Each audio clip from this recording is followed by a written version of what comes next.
Welcome to World Wisdom Wars, where the greatest minds from history clash in a battle of ideas.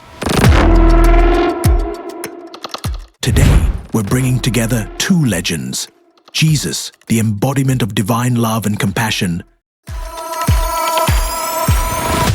versus Socrates, the master of reason and intellectual inquiry. Who will prevail in the war of wisdom? Can love lead us to enlightenment, or is knowledge the true path to understanding? Join us for a journey through philosophy, faith, and morality like never before.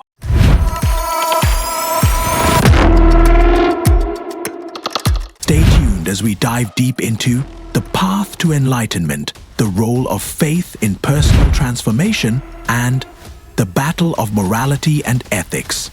It's time for the ultimate showdown of minds. This is World Wisdom Wars.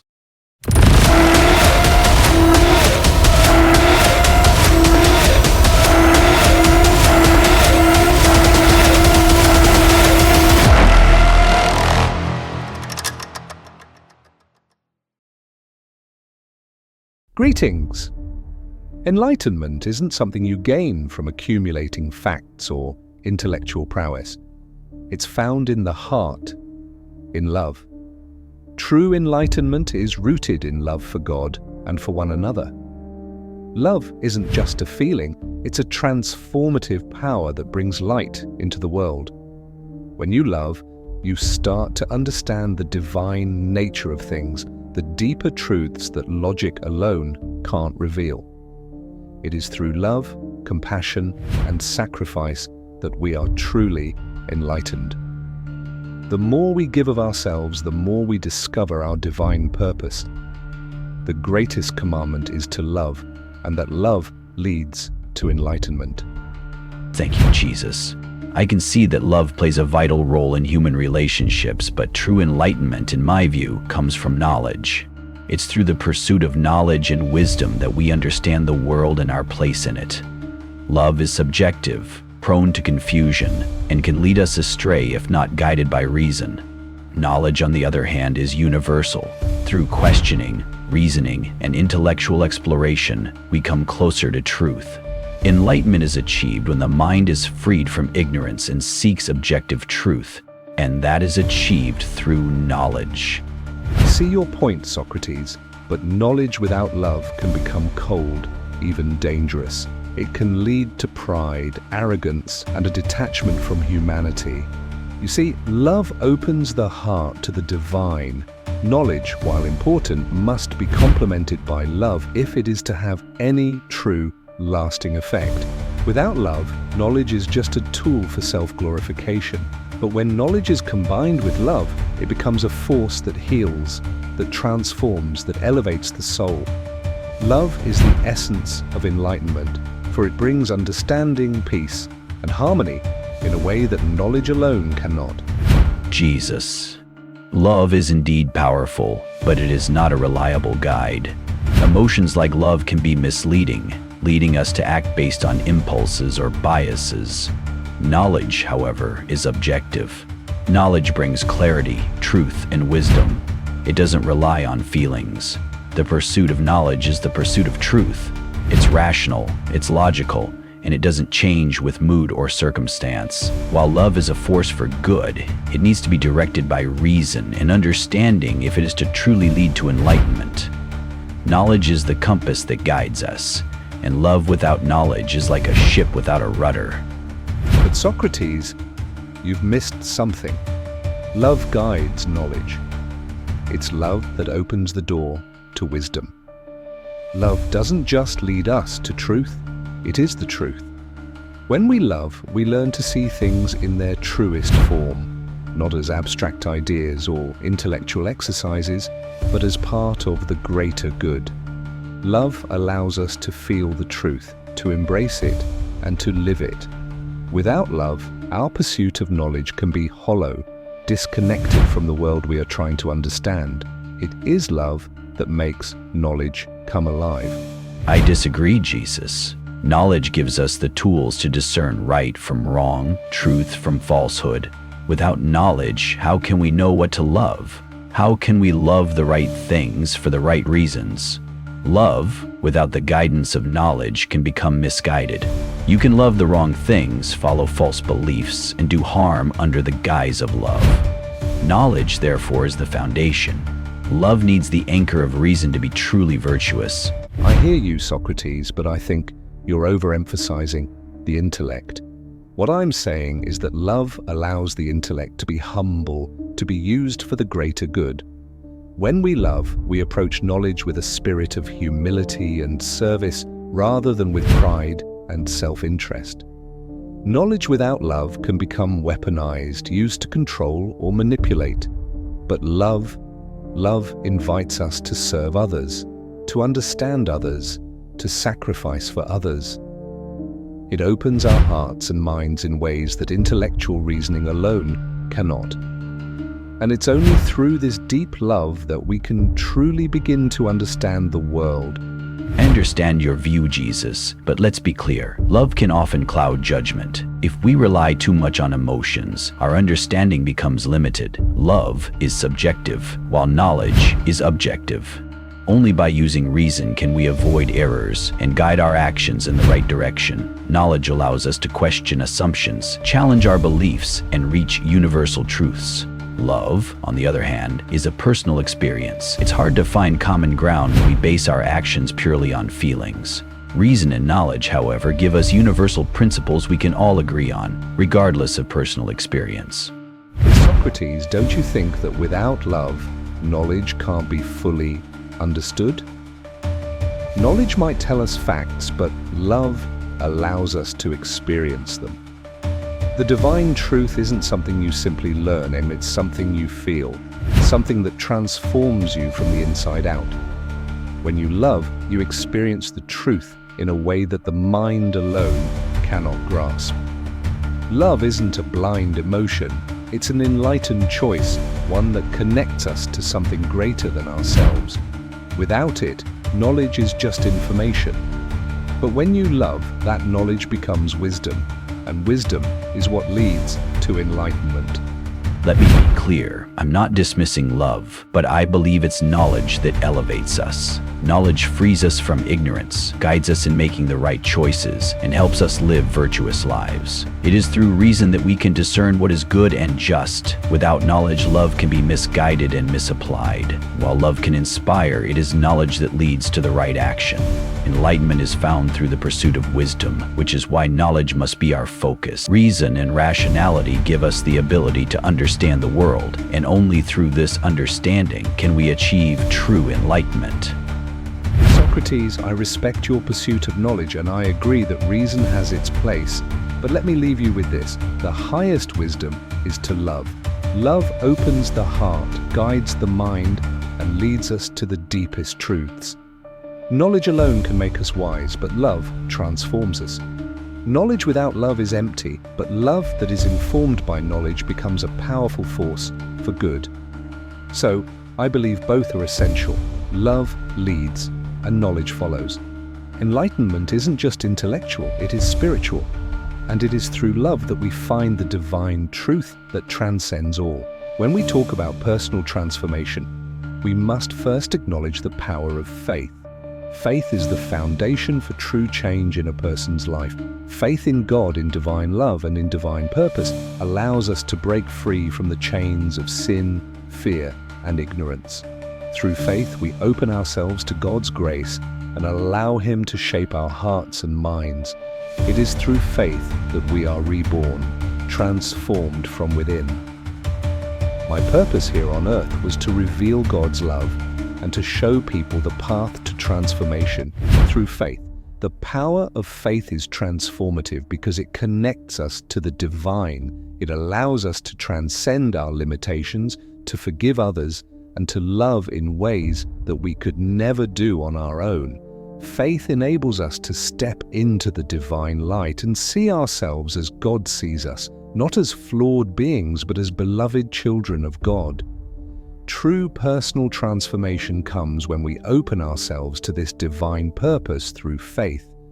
Thank you, Jesus. While I appreciate the value of faith in many people's lives, I must assert that personal transformation comes not through faith in the divine or in unseen truths, but through rational inquiry and intellectual self-examination. Faith, in my view, often leads to blind acceptance of ideas without understanding. It can prevent us from questioning and seeking the truth. Transformation, however, happens through the power of reason. The first step toward transformation is self-awareness, and the best way to achieve this is by engaging in rational inquiry, examining our beliefs and questioning everything. Through dialogue and introspection, we develop the wisdom that leads to moral and intellectual growth. This pursuit of knowledge is not about accepting someone else's divine plan, but about discovering the truth for ourselves. Personal transformation is not a matter of blind belief, but of understanding, reasoning, and applying the lessons we learn to improve ourselves and our society. Socrates, I respect the importance of knowledge and self-examination, but I believe you missed the central role of faith in transformation. Knowledge alone can only take you so far.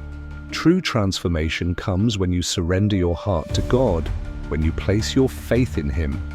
Faith in God allows us to understand our purpose, see ourselves as we truly are, and unlock the potential for growth and change. The faith I speak of is not about passively accepting beliefs, but actively trusting in God's guidance and living according to His will. Through this faith, we are freed from the fear of failure, the burden of guilt, and the weight of our own limitations. We are given the strength to forgive, to love, and to live with compassion. Faith is not an intellectual exercise, it's a living, breathing connection with the divine that changes the way we see the world and the way we treat others. Faith transforms the heart, and when the heart is transformed, the mind follows. The problem with relying solely on intellectual inquiry is that it can lead to endless cycles of doubt and uncertainty. But when you have faith, you have the certainty that God is with you, that you have a purpose greater than yourself. This faith empowers you to grow, to heal, and to move forward even in the face of difficulty. Jesus, I understand that faith can be a source of comfort and strength, but I must emphasize that transformation through faith can be a double-edged sword. Faith can sometimes lead to complacency or a refusal to question ideas, especially when those ideas are grounded in tradition or religion. Transformation should not come from unexamined faith, but from the examination of our lives, our actions, and our beliefs. By using reason, we strip away illusions, and it is through this intellectual process that we become truly free. When we question everything, when we engage in dialogue, challenge our assumptions, and seek understanding, we achieve true personal transformation. It is a transformative process that relies on the mind, not on faith in the unknown. While faith may help some find peace, it is reason that guides us toward wisdom. Transformation through reason leads to true freedom.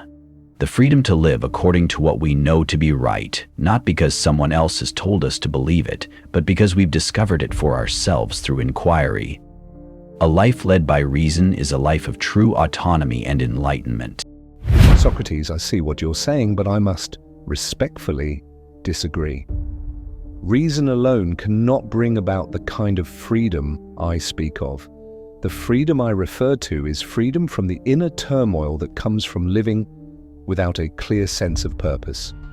Knowledge may help us navigate the world, but without faith, we are left wandering aimlessly, uncertain of our direction. Faith is the freedom to trust in a higher power and to know that no matter the circumstance, we are not alone.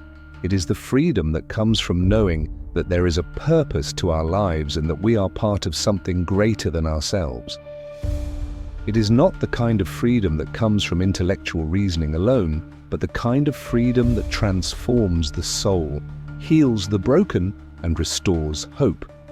Faith gives us the courage to act out of love, to sacrifice for others, and to trust that, in the end, there is a higher purpose that we cannot always understand.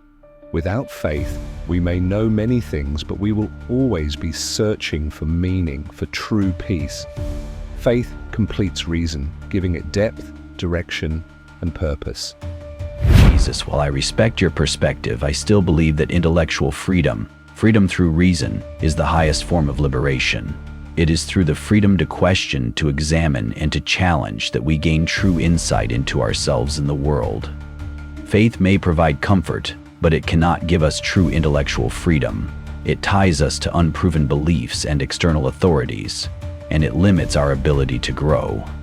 True transformation occurs when we gain autonomy over our thoughts, when we are not influenced by blind belief, but rather by our own reasoning. It is only through reasoning that we can understand ourselves and live in a way that is just, virtuous, and enlightened. Knowledge empowers us to make informed choices, to act with wisdom, and to seek the truth, even when it challenges our existing beliefs. Faith, while valuable in some contexts, cannot replace the need for intellectual growth. If we rely solely on faith, we may be content with what we are told without understanding why. But true transformation comes when we take responsibility for our beliefs, when we use our intellect to make sense of the world, and when we apply that understanding to live a virtuous life. Socrates, I believe that personal transformation is not solely intellectual. True transformation occurs in the heart, and that transformation begins with faith. It is through faith in God that we are able to see the world in a new light, to forgive those who have wronged us, and to love those who are difficult to love. When you have faith, you are not bound by fear or insecurity. You are free to love fully, to give without expecting, and to live with purpose. The power of faith to transform us is not about making us perfect. It's about making us more connected to the divine and to one another. Through faith, we are given the grace to overcome our shortcomings and to live with compassion. Faith allows us to tap into the divine strength that is greater than any intellectual reasoning. It empowers us to rise above the challenges of life, to find joy in suffering, and to find peace in chaos. When we place our faith in God, we invite His transformation into our lives.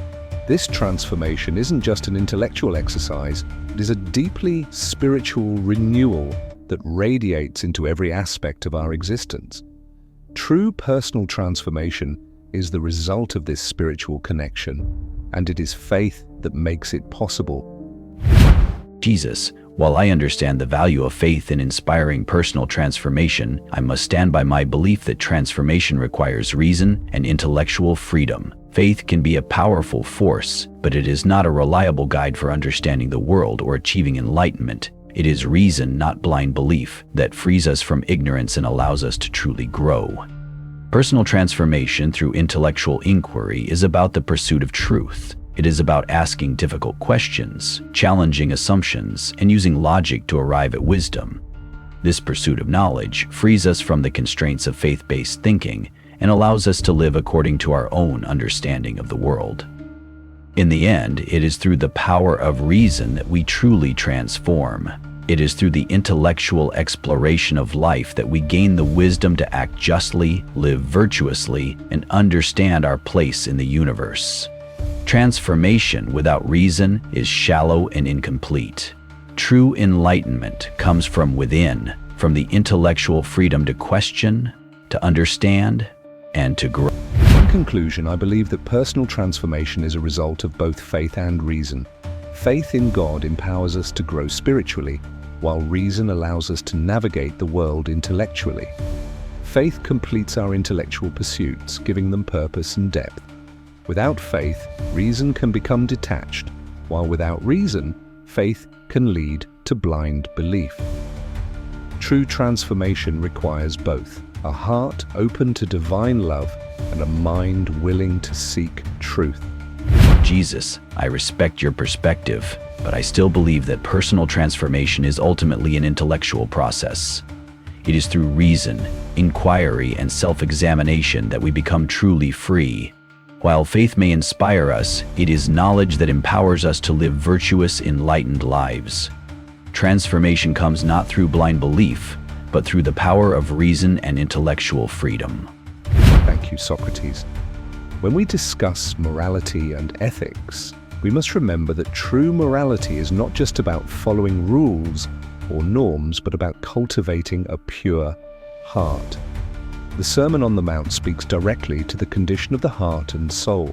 I teach that morality is not external but internal. It's about love, compassion, and purity of spirit. It is written, "Blessed are the poor in spirit, for theirs is the kingdom of heaven."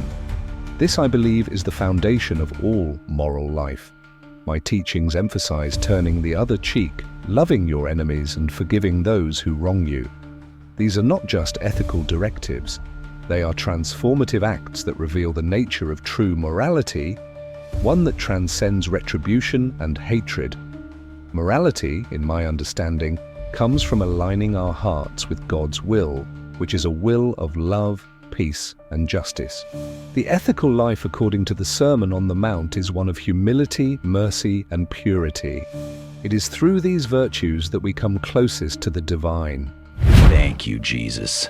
While I respect the ethical teachings of the Sermon on the Mount, I must contend that true morality is not based on divine will or commandments, but on human reason. Morality, to me, is a matter of rational thought, the pursuit of virtue, and the understanding of right and wrong through logical inquiry. In my philosophy, virtue is knowledge. A virtuous person is one who knows what is good and acts in accordance with that knowledge. I have spent my life questioning what it means to live a good life. And through dialogue, I have concluded that ethics is not about blind obedience to commandments, but about rational understanding of the nature of justice, virtue, and goodness. Morality is not simply following divine instructions or rules, but understanding why these rules are important. By using reason to understand what is just and what is good, we can live virtuous lives. Morality, in this sense, is about self-examination and critical thought. It is not given to us by divine revelation, but discovered through reason. Socrates, I see your point, but I believe that true morality can't simply come from human reason alone. We are imperfect beings, and our intellect, while valuable, is limited. Without divine guidance, our understanding of what is truly good can become distorted. Human reasoning alone can lead to moral relativism, where what is good for one person may not be good for another. The Sermon on the Mount provides an objective moral framework grounded in love, humility, and mercy. The moral life I speak of is not just a set of intellectual exercises. It's a life of transformation, of acting out of love and compassion, even when it's difficult. Yes, reason is important, but it must be accompanied by a deep moral commitment to love and serve others. True morality is not about seeking personal benefit, but about loving others sacrificially, forgiving, and seeking peace. It's through these actions that we align ourselves with the divine order of the universe. Without this divine moral compass, human reason can lead us down paths of selfishness, pride, and judgment. Morality is not about justifying actions based on human reasoning. It's about living in a way that reflects divine love and compassion. When we forgive, when we love those who do not love us, when we turn the other cheek, we are living out a divine morality that transcends human logic and reason. This is the highest form of ethics, the kind that leads us to true peace and unity with God and one another. Jesus, I understand that love, humility, and mercy are valuable moral virtues, but I must insist that morality cannot be based on divine commandments alone. What if the commandments you speak of lead to unjust actions or harmful behaviors? Faith in a higher power is not a reliable moral guide. Reason is. Our understanding of good and evil must be grounded in rational inquiry, not in the unquestioned acceptance of divine law. Take, for example, the principle of justice. How do we know what is truly just? Is it just because a divine being commands it? Or is it just because it aligns with reason and benefits the well-being of all? Through rational thought, we come to understand justice, equality, and fairness. These are not arbitrary concepts set by a higher being. They are universal truths that we can uncover through intellectual investigation. In my view, ethical behavior is based on understanding what is good, just, and virtuous through reason, not on the acceptance of divine commandments. It is through questioning, examining, and reasoning that we come to know what is truly right. The ethical life is one where we act with knowledge of what is just and good. The pursuit of virtue is about intellectual growth and moral understanding, not blind obedience to a set of rules. Socrates, I respect your reliance on reason, but I believe that reason alone cannot provide a complete moral framework. Yes, we should seek to understand justice and virtue, but without divine guidance, our reasoning can lead to misguided conclusions. It is easy for human beings to rationalize selfish actions, to justify greed, or to overlook the needs of others. We need divine wisdom to show us the true path to justice, mercy, and love. The moral life I teach in the Sermon on the Mount is not a set of rules that we follow because we're told to. It is a way of living that comes from a transformed heart.